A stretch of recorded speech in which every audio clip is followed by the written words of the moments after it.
Hi friends, good morning. మీ గౌరీ చెప్పే కథలకు స్వాగతం. మరి మనం నిన్న రామరావణ యుద్ధంలో రావణుని వధించాడు శ్రీరామచంద్రుడు. అందరూ కూడా ఎంతో సంతోషించారు. దేవతలు అందరూ కూడా చక్కగా అందరూ రాముణ్ణి దీవించి వెళ్ళిపోయారు. మరి తర్వాత సీతమ్మ అగ్నిపునీతగా సీతాదేవి రాముని చెంతకు చేరింది.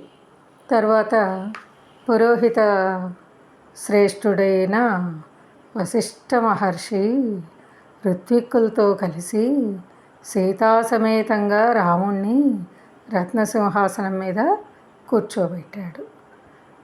వశిష్ఠుడు, వామదేవుడు, జాబాలి, కాశ్యపుడు, కాత్యాయనుడు అందరూ కూడా, సుయజ్ఞుడు, గౌతముడు, విజయుడు, ఈ 8 మంది కలిసి అష్టవసువులు అనమాట, సుగంధ జలంతో శ్రీరాముణ్ణి అభిషేకించారట. వారు ముందు అభిషేకించి తర్వాత వరుసగా ఋత్విక్కుల చేత, బ్రాహ్మణుల చేత, కన్యకల చేత, యోధుల చేత కూడా శ్రీరామునికి వేదమంత్రంగా అభిషేకం చేయించారు. సభాభవనంలో అలా జరుగుతుంటే దివి నుండి లోకపాలకులు 4 తక్కిన ప్రముఖ దేవతలు సర్వ ఓషధీరసాలతోనూ శ్రీరామచంద్రుణ్ణి అభిషేకించారట. మరి శ్రీరాముడికి శత్రుఘ్నుడేమో శ్వేతఛత్రం పట్టాడు. సుగ్రీవుడు, విభీషణుడు వింజామర్లు వీచాడు. ఇంద్రుడు ప్రోత్సహిస్తే వాయుదేవుడు స్వయంగా వచ్చి 100 బంగారు తామర పువ్వుల దండని రాముని మెడలో వేశాట. అతను రామునికి సమస్త రత్నాలతోనూ కలిసిన ముత్యాలహారం కూడా బహుకరించాట. మరి దేవతలు, గంధర్వులు పాడుతుంటే అప్సరసలు ఆడారట. ఆ సమయాన వసుధ అంటే ఏంటి, భూమి సకల ధాన్యాలతో కూడా శోభిల్లిందిట. వృక్షాలన్నీ పళ్ళతో నిండిపోయాయి, పువ్వులన్నీ సుగంధాలని వెదజల్లాయి. రాముడు అలా ముందుగా గుర్రాల్ని, పాడి ఆవుల్ని, ఆబోతుల్ని బ్రాహ్మణులకు దానం ఇచ్చాట. మరి 30 కోట్ల బంగారు నాణ్యాలు కూడా బ్రాహ్మణులకి ఇచ్చాట. అనేక ఆభరణాలు, విలువగల గొప్ప వస్త్రాలు కూడా దానం చేశాట. శ్రీరాముడు సుగ్రీవునికి ఒక అమూల్యమైన రత్నహారాన్ని ఇచ్చాటండి. అది సూర్యకాంతిని మించి మెరిసిపోతుందిట. అంగదునికి 2 అంగదాలు ఇచ్చాట. వాటికి వైడూర్యాలు, మణులు, రత్నాలు, వజ్రాలు ఎంతో నైపుణ్యంగా పొదిగి ఉన్నాయట. శ్రీరాముడు సీతకి ప్రేమతో ఒక ముత్యాల దండను ఇచ్చాట. దానికి నవరత్నాలు పొదిగి ఉన్నాయట. అప్పుడు సీత రామమూర్తి కేసి చూస్తూ అతని ఇంగితం గుర్తించి ఒక జత గొప్ప విలువైన వస్త్రాలు, గొప్ప ఆభరణాలు హనుమంతునికి ఇచ్చిందిట. అంతటితో తృప్తి తీరక ఆమె తన మెడలో ఉన్న ముత్యాల హారం తీసి చేతి పట్టుకొని ఒకసారి రాముణ్ణి, మరొకసారి వానరుల్ని చూసిందిట. సీత మనసు తెలుసుకున్న రాముడు, జానకి, బలము, పరాక్రమము, బుద్ధి ఉండి నీకు అమితానందం కలిగించిన వారికి ఆ ముత్యాలహారం ఇవ్వు అని చెప్పాట. అన్న మరుక్షణంలోనే దాన్ని హనుమంతుని చేతిలో పెట్టిందిటండి. హారంతో హనుమంతుడు ఎలా ఉన్నాడంటే చంద్రకాంతి తగిలిన తెల్ల మబ్బులా ప్రకాశించిపోయాట. మరి అలాగా వానరులందరికీ కూడా పేరు పేరున కూడా వస్త్రాలు, భూషణాలు ఇచ్చి ఘనంగా సత్కరించాట. మరి అలాగే లక్ష్మణుడు రాముని మాటను తూచా తప్పకుండా పాటిస్తాడు కదా.